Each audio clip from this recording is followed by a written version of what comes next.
es Carne para el Mundo y a partir de ahora vamos a acompañarlos, por supuesto, con mucha más información desde el canal de la producción. Hoy queremos seguir compartiendo con ustedes los mejores momentos de las conferencias realizadas durante el Congreso Mundial de la Raza Brahman aquí en nuestro país.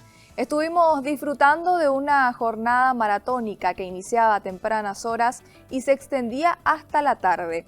Una de las conferencias que pudimos disfrutar en el horario de la tarde fue justamente la del doctor Claudio Fioretti. El doctor Claudio estuvo a cargo de hablar de la raza Brahman, una visión de su aporte genético a la ganadería mundial. Compartió muchísimo de sus conocimientos con todos los presentes y a continuación compartimos con ustedes los detalles.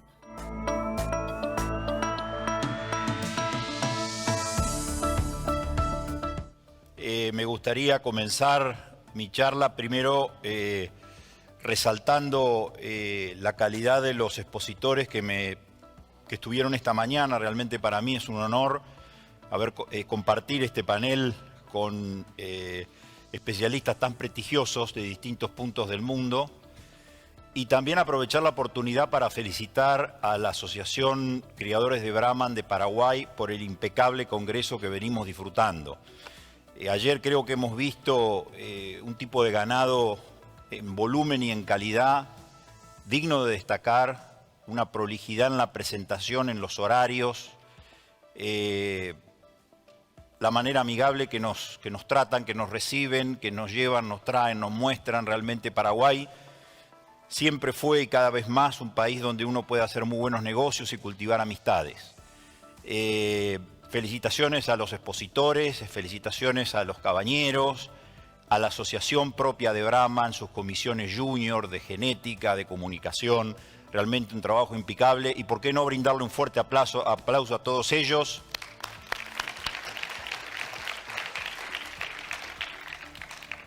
De lo muy lindo que lo estamos pasando. Bueno, pensamos justamente con la asociación de hablar en lo que creemos que debería o va a ser o es en realidad el aporte del Brahman en el futuro de la ganadería mundial. Y cuando hablamos de esto, de alguna manera nos queremos referir al aporte del Brahman en la profundidad de la producción. Más allá de lo que vimos ayer, de los fenotipos poderosos que vimos ayer en la pista, muy bien presentados, como mencionaba recién, hay un capítulo muy importante que es la producción a campo, que es la producción de carne para alimentar la población que va creciendo cada vez más. Con lo cual nos pareció oportuno repasar un poquito los caracteres y los atributos que hacen tan fuerte a la raza Brahman y otros que a lo mejor tenemos que seguir trabajando para lograr la excelencia. En el último congreso Brahman que tuvimos en Bucaramanga, en aquella oportunidad me invitó Andrés Arenas y dimos la introducción. Me acuerdo de haber presentado esta diapositiva y arrancamos de esta manera. Qué bueno estar en el negocio de la carne. Qué bueno estar en el negocio de los alimentos, qué bueno estar en el negocio de la producción agropecuaria. Y después de 4 años, la pandemia por medio, estamos exactamente igual o mejor. No por la pandemia, sino porque lo nuestro sigue moviéndose, sigue evolucionando. La población mundial sigue creciendo. En el 2050 seremos casi 10 millones de habitantes, billones de habitantes. Un 25% más de lo que somos hoy. La producción de ganado caprino, bovino, porcino y todo va a crecer básicamente como una expansión de números, principalmente rumiantes en los países de desarrollo. Vamos a tener más demanda de carne que va a crecer prácticamente en un 75%. La ganadería es uno de los subsectores de mayor ritmo de crecimiento que tenemos a nivel mundial.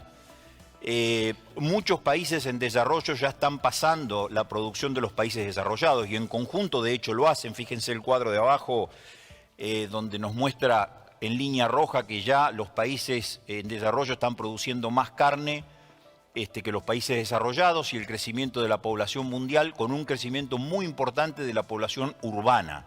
Eso significa cambios de dietas, mayor poder adquisitivo, economía globalizada, donde hay más demanda de lo que producimos nosotros, que es carne.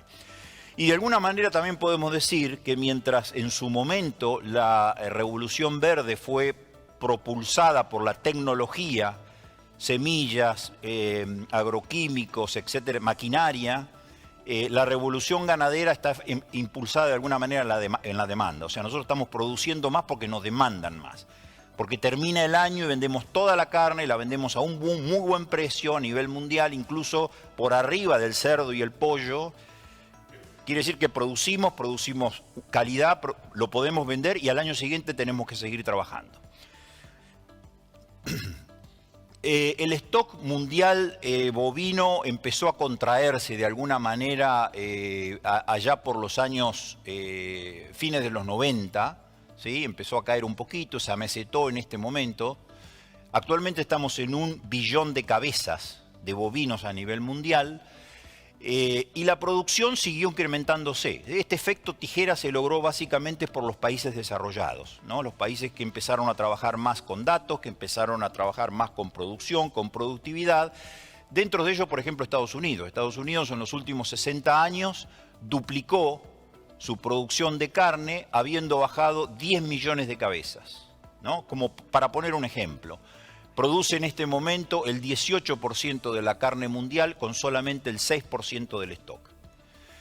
Este efecto tijera que les muestro de alguna manera sucedió o dio lugar a que se incremente en un 54% la producción de carne versus el stock, ¿sí?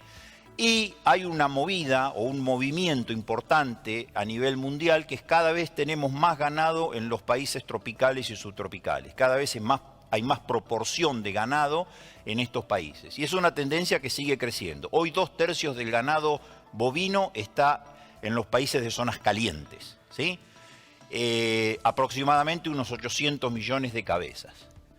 Así que es una tendencia, todo va favorable o todo va indicando de que cada vez la inserción del bocíndicos a nivel mundial es más importante, cada vez va a jugar un rol más importante.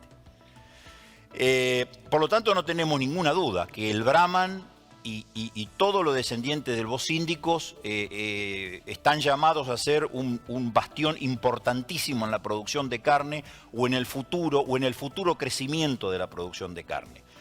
Según la FAO, el 70% de toda el área agrícola que tenemos a nivel mundial es zonas de pasturas, y dentro de eso el 65% está en zonas tropicales o subtropicales.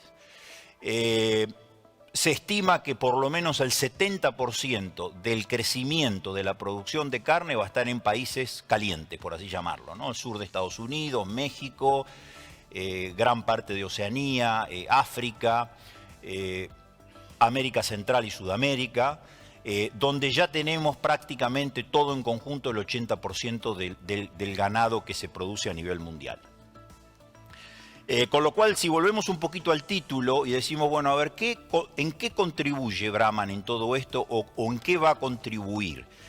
Y para mí sería muy fácil pararme en los atributos donde Brahman excede de alguna manera impecable, y por supuesto lo hace en varios aspectos, pero acá viene un poco el concepto de competitividad. Me parece importante que lo conversemos. Muchos de ustedes son cabañeros, son productores de genética, genetic providers. Entonces, como tales, el propósito de ustedes y de todos nosotros, porque los consultores, los proveedores de insumos, trabajamos para hacer al ganadero más rentable, acelerando el progreso genético de sus rodeos. Esa es la misión del proveedor de genética. Y creo que no descubro nada si dijera que una de las más grandes oportunidades que hay hoy en el mundo de la genética es la habilidad o la capacidad de poder producir sustentablemente carne de calidad en los trópicos y los subtrópicos. Ahí está el desafío, porque hay también estimaciones que indican que si bien el stock a nivel mundial estuvo plano, en los próximos 30 años probablemente aumente bastante, justamente en este tipo de países para poder alimentar al mundo. Entonces, En realidad lo que tenemos que pensar, Brahman tiene que ser un compuesto genético, no por ser una raza compuesta, sino un paquete genético que nos garantice de alguna manera la supervivencia en las zonas marginales, las zonas más difíciles del mundo, mientras produce una carne de calidad. Ese es el desafío que tenemos que trabajar. Por supuesto que no estamos solos, y esto es importante que lo tengamos en cuenta cuando pensamos en la competitividad. Miren la cantidad de razas, y acá no listé todas, ¿no? Que también quieren un pedazo del negocio, y muchas de ustedes las conocen porque incluso son derivados del Brahman. Esto no significa que cada una de estas razas va a competir cuerpo a cuerpo con el Brahman, pero en el conjunto van a estar compitiendo. Entonces, tenemos que entender que a la hora de la competitividad, todo esto va a estar dando vuelta en las zonas calientes, en las zonas tropicales y subtropicales, y Brahman va a tener que continuar ganándose su espacio para meterse en la profundidad de la producción. Entonces, de alguna manera, hablamos de competitividad, del futuro competitivo de la raza Brahman, insisto, más allá de los fenotipos poderosos que vimos ayer, sino como herramienta de producción y productividad a nivel mundial en zonas donde otras razas ni siquiera pueden sobrevivir. Y ahí me pareció oportuno repasar 7 puntos que creo hacen el molde de la raza o hacen el molde de cualquier otra raza. Y el primero de Sentarte Hoy a la Mañana también hizo algo de mención a eso. La primera es adaptación. Obviamente no puedo trabajar en los trópicos y los subtrópicos si no tengo adaptación. Peso adulto me parece importante revisar 2 o 3 aspectos. Edad de pubertad, fertilidad, que son las 3 componentes donde Brahman viene trabajando mucho, pero también tenemos que seguir ajustando. Eficiencia de conversión, grandes ventajas en ese sentido. Calidad de carne comestible y calidad de carne nutricional. Entonces, vamos a repasar rápidamente cada uno de ellos. Yo creo que lo importante incluso es volver a las bases y entender el porqué de 2 o 3 aspectos que tienen que ver con... creo que toqué algo mal. Ajá. 2 aspectos muy importantes o 2 hechos muy importantes que caracterizan a la producción de carne bovina. La carne bovina va a continuar siendo el producto magnético que atrae al consumidor. Por siempre. Por más que nosotros sigamos trabajando en genética porcina, en aves, la carne bovina siempre va a ser el producto de mayor atracción. Eso no lo tenemos que perder. Y lo que tampoco tenemos que perder es la habilidad que tiene el ganado bovino, y Brahman a la cabeza, de convertir pastos de baja calidad en proteína de alto valor nutricional para el ser humano. Y poder producir en lugares donde otras especies no lo pueden hacer o tienen que hacer con el suplemento. Estos 2 parámetros es lo que tenemos que siempre tener en cuenta cuando pensemos en el futuro de Brahman o la raza que querramos. Cuando arrancamos con adaptación, que es el primer punto, yo realmente la pasé bárbaro revisando todos estos trabajos que compiló en su momento el Dr. Turner cuando estaba en Luisiana, antes de irse a Texas A&M, y la verdad que es una maravilla el trabajo que hizo. Y no pretendo repasar todos, pero la verdad que yendo desde trabajos donde hablan de la propia adaptabilidad, de la propia prepotencia que tiene el Brahman y que nos da el reaseguro de poder producir prácticamente donde otras cosas no funcionarían, ¿no? Adaptado a forraje de baja calidad, suelos con muy bajo pH, bajo consumo, bajo mantenimiento, mayor concentración de células rojas, que mantienen la respiración aún en temperaturas altas porque evaporan de otra manera, las glándulas sebáceas, todo lo que tenemos que hacen la lubricación de la piel. Ganan más peso durante el calor o durante los veranos. Sabemos que muchos feedlots en zonas complicadas con un chorro de poco de índico ganan más. Pelean mucho mejor, digamos, los conteos de mosquitos, de garrapatas, de insectos, en fin. Todo eso hacia la adaptación, sumado a la parte que tenemos con el Bos taurus de hace miles de años, que hoy el Alan Savory mencionó algo, y que hacen que el Brahman tenga semejante poder cruzante. O sea, la disparidad, la diversidad que existe entre Bos indicus y Bos taurus, que se diversificaron miles de años atrás, a diferencia de lo que ocurrió con el dentro del Bostaurus, o sea, los continentales y los británicos, gracias, hacen de ese poder del Brahman. Así que en cuanto a adaptación, yo creo que el desafío es mantener todo esto y empezar a levantar otros aspectos, sin perder estos. Entonces ahí me parece importante analizar un poco lo que es el mosaico de los ancestros, de la genética y de la manera que fue desarrollado el Brahman. Obviamente no soy la persona más calificada, porque acá hay mucha gente de Texas y son ellos quienes hicieron, o por lo menos los americanos en el sur, formaron el Brahman, pero muy interesante y muy inteligentemente cómo hicieron cruzas recíprocas con algo de ganado Bostaurus. De ahí desciende un poco el gen Pol del Brahman, del céltico, muchísimos años atrás. Y en esa selección, en esa arquitectura de mejoramiento genético se llevaron arrastrados, nos trajimos arrastrados de alguna manera algunos caracteres con penalidad, nos guste o no, ¿sí? Entonces, esos caracteres con penalidad quizás son menos ganancia de peso, son algunos aspectos en los cuales estamos trabajando, pero vienen incorporados en el genoma del Brahman.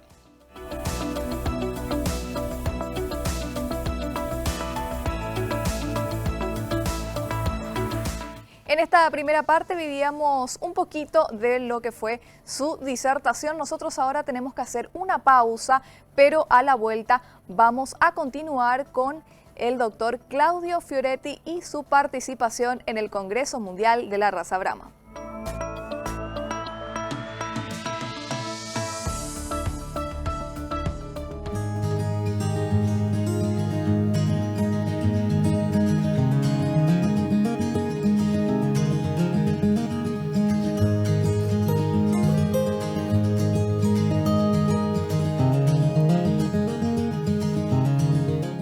Seguimos con más de Carne para el Mundo aquí desde el canal de la producción. Seguimos disfrutando de esta magistral conferencia a cargo de este disertante internacional que estuvo participando durante la jornada de conferencias del Congreso Mundial de la Raza Brahman, realizado aquí en nuestro país en el marco de la Expo Internacional 2022. Así que quédense con nosotros y a continuación disfruten del contenido.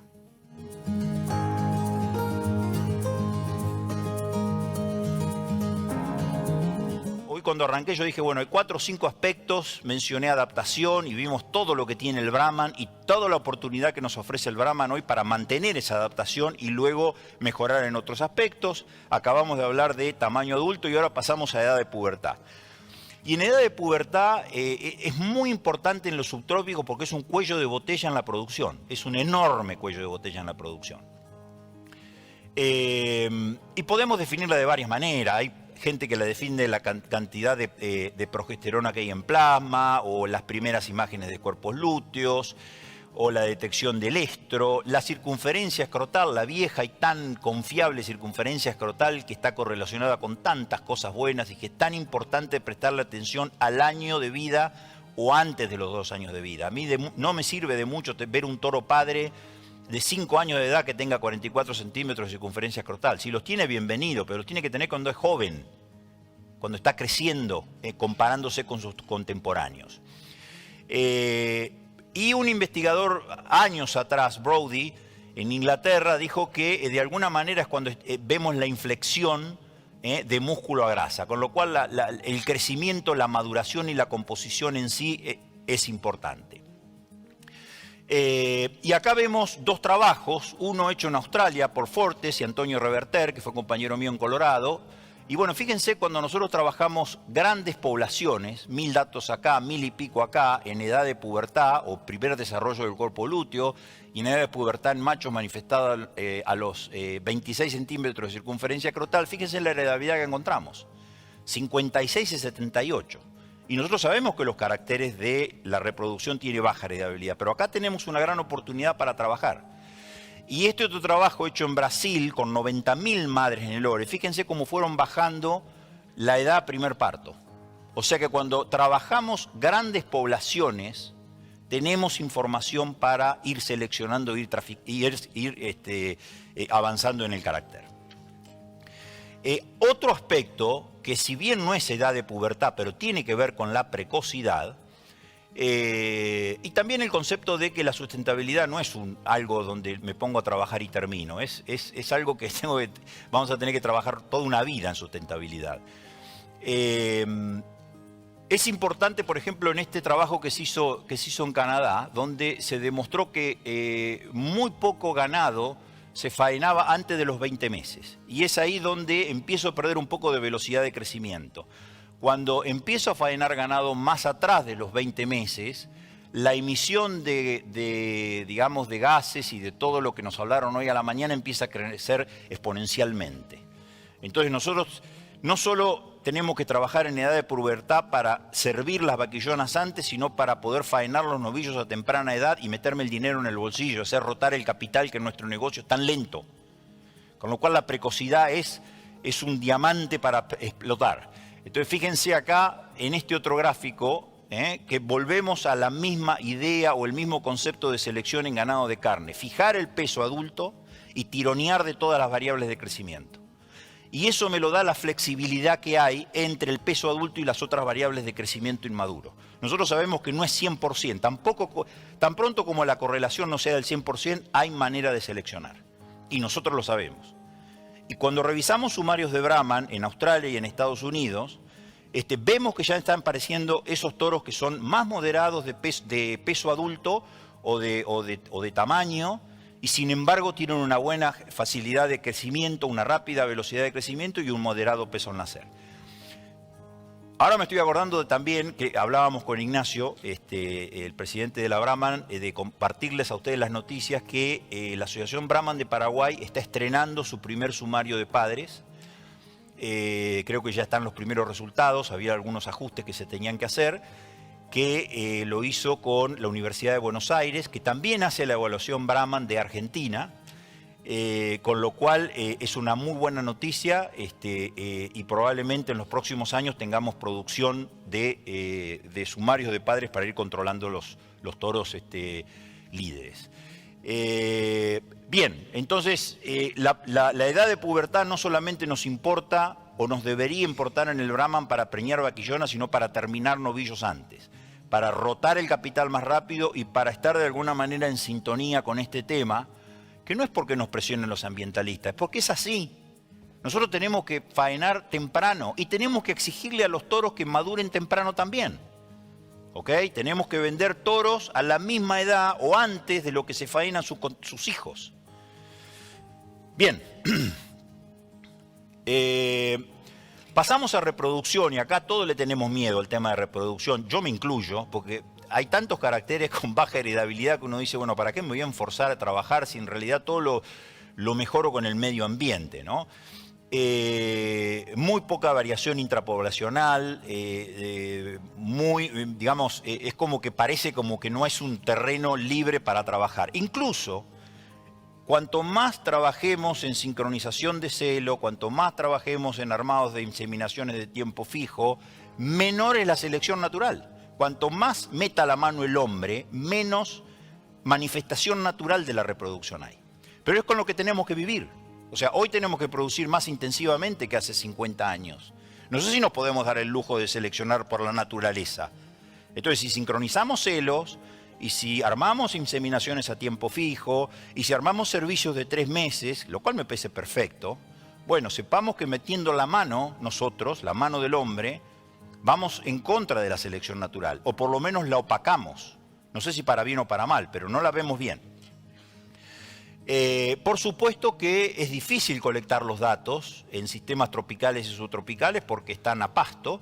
Y el otro punto es que muchos de los caracteres de la reproducción se expresan tarde en la edad de las vacas, por ejemplo, o son caracteres binomiales, con lo cual la distribución no es continua y la selección es un poquito más difícil.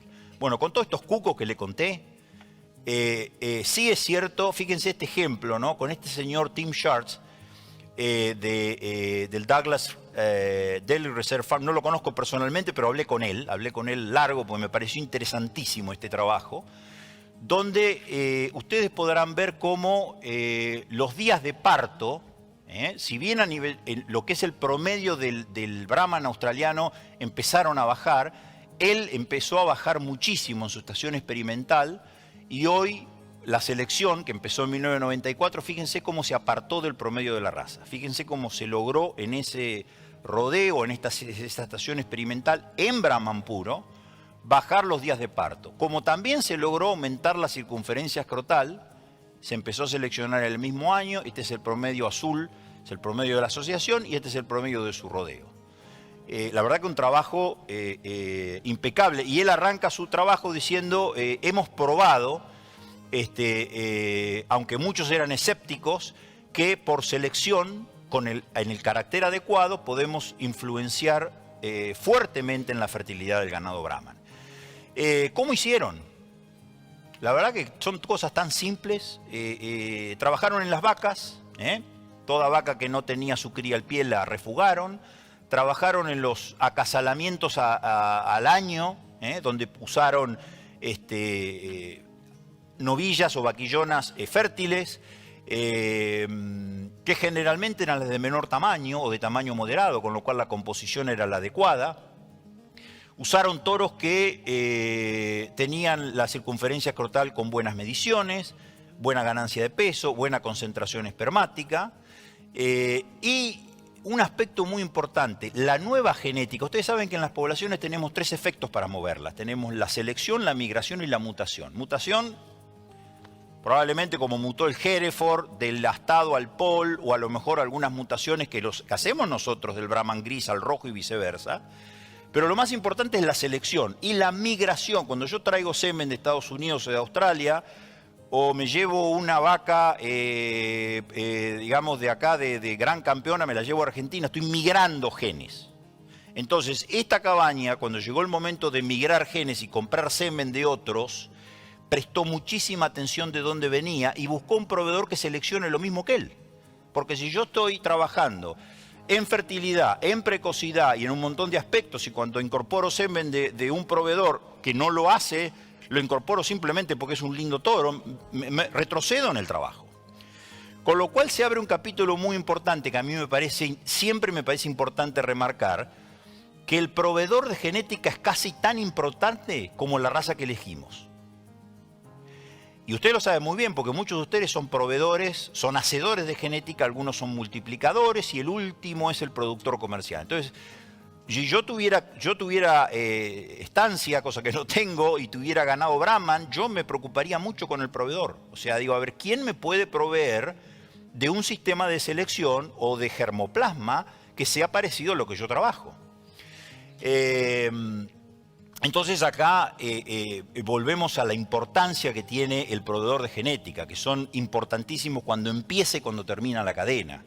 De alguna manera son los diseñadores. Ustedes son los diseñadores de la genética Brahman del mundo.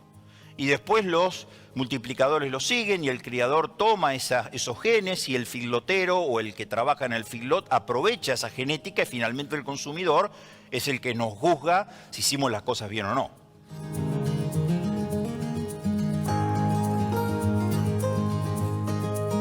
Así disfrutábamos de este tema tan apasionante a cargo del doctor Claudio Fioretti, hablando un poco acerca del aporte de la raza Brahman, el aporte genético y por supuesto también el aporte a la ganadería nacional, a la ganadería regional, a la ganadería mundial, compartiendo muchísima experiencia con todos ustedes y por supuesto ya lo hacía con todos los participantes de este Congreso Mundial.